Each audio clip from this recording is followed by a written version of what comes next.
Hey everyone, it's Derek Mon from Carat & Co, and today I'm going to show you the Zenith Chronomaster Sport.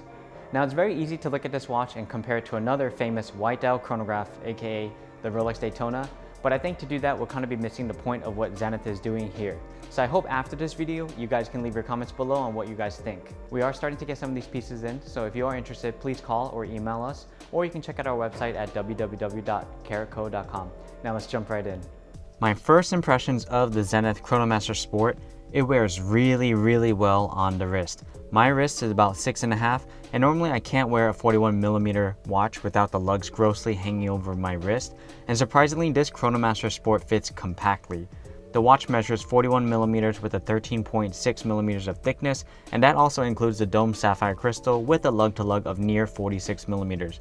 The watch has an incredible heft to it that isn't particularly heavy, but feels well built. The case is a mixture of brushed and polished stainless steel with a very noticeable thick black polished ceramic bezel. Unlike most chronographs in the market today, including other Zenith chronographs, this sleek black bezel represents 1/10 of a second, which for the most part will be a more practical usage of the scale when compared with the tachometer, which I still don't know how to use. Over each full second there are dot marks, which is a callback to the earlier reference A277, albeit in a more proportional dot size that fits in line with each 1/5 of a second. As we move on to the dial, there are 12 applied faceted rhodium plated hour markers topped with black lacquer on the surface with superluminova on the slope, which helps legibility and is seen on several Zenith Chronomaster references. A challenge when designing a watch is not just making it functional, but also legible in the conditions that they design it in. The hour markers at 3, 6, and 9 being a tidbit shorter to make room for the tricolor subdials. The tricolor DNA comes directly from the reference A386, starting at the 9 o'clock in pale gray that reads you're running 60 seconds with the time function, while the anthracite or mid-gray at 6 o'clock reads 60-minute chronograph counter, and the navy blue subdial at 3 o'clock reads you're running chronograph seconds. Each of the subdials have depth to them, with a sloped outer rim to complement the information on the flat surface. Here, the hour and minute hands match the faceted rhodium-plated black lacquered and white superluminova hour markers, while the central chronograph complements the chronograph subdials with its red tip. The red indications make it simple and effective visual cue when dissecting the information on the dial. The chronograph hand ticks at a frequency of 36,000 VPH, as this is a Hi-Beat El Primero movement. As we move on to the dial surface, Zenith's logo and star sits squarely underneath the 12 o'clock marker with the famous El Primero and 36,000 VPH text in black contrast.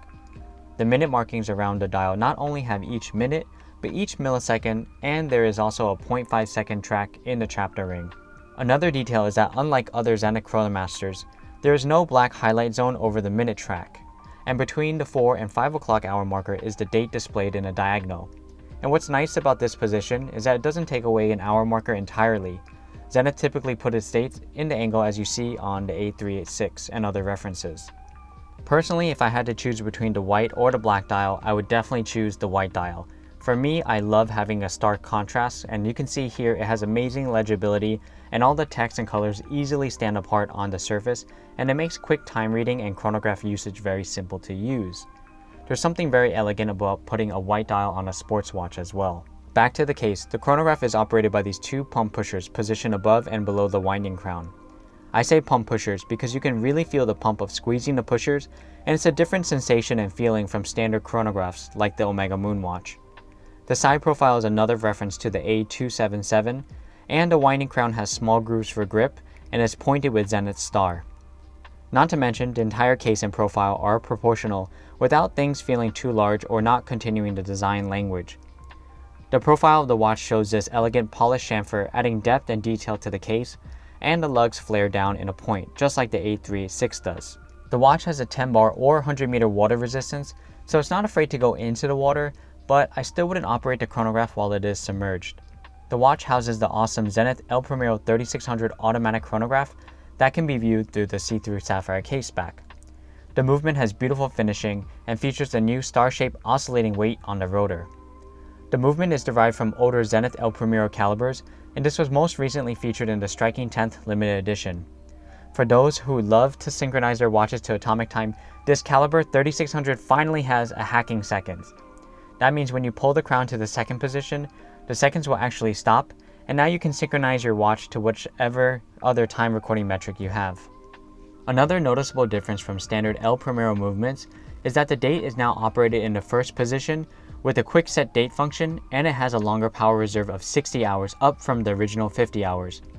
In general, if you have two similarly sized mainspring barrels next to each other, one beating at a standard 28,800 VPH versus a 36,000 Hi-Beat movement, the Hi-Beat movement in theory will deplete faster, so to have this watch with 60-hour power reserve is awesome. I'm also really impressed here by the bracelet. Between the lugs is a 20mm stainless steel bracelet with beautiful brushed end links with polished beveling and polished center links that continue Zenith's design code from the case, which is inspired by the Zenith DeLuca. As it tapers down to 16mm on the folding clasp, Zenith's iconic star sits over the fold-over clasp with more brush and high-polished surfaces. The clasp with the fold-over security clasp and a micro adjustment is a callback to the reference A386, which had a similar feature and design. Micro adjustments are always great for quick sizing adjustments without removing or adding an extra link. Here's my final thoughts. Zenith has created an extremely attractive and well-built chronograph here. While the main similarity people will have when they think of the Rolex Daytona and the Zenith Chronomaster Sport is going to be the white dial chronograph with the thick black bezel, you can see that's literally where the similarities end, and Zenith creates its own version of this watch. I was like you, very surprised to see Zenith launch this watch early in 2021, and it feels very refreshing for Zenith to finally create something that is super attractive and gets a lot of credit that it deserves. As you know, Zenith has been a legendary watch and movement manufacturer for over 150 years, and it just feels like an underdog situation where since the advent of the El Primero movement, and aside from the classic El Primero chronographs, Zenith definitely deserves some spotlight in a new modern watch. Personally, when I see a watch at 41mm, it's pretty much a no-go for me since the watch probably won't fit on my wrist, but from the minute I put it on my wrist and started this video, I've been so surprised at how damn good it is, and learning more about the watch and its history only made it even better. This watch in a way could be a meta reference to the watch industry and what people desire in a steel sports watch, but it goes a step further to do it all in Zenith's own design language, as it should. The only things I would change is I would add an hour counter for the chronograph, since this chronograph can only measure up to 60 minutes, which is similar to a diving bezel.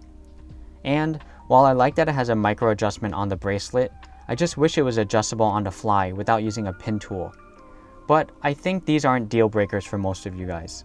I hope you get to see this watch for yourself in the metal, and of course leave a comment below on what your thoughts are on the Zenith Chronomaster Sport now that you've seen this video.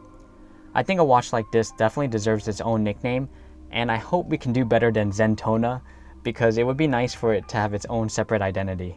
Thank you guys so much for watching this video. I had such a fun time shooting the new Zenith Chronomaster Sport. Please do me a favor, please subscribe to this channel and like this video. It really helps this channel out, and we want to keep producing content for you guys. We are also an authorized retailer for Zenith, among other brands, so if you are interested in this or other pieces, please call, email us, or check out our website at www.caratco.com. It's been a minute, and I hope to see you guys next time. Bye.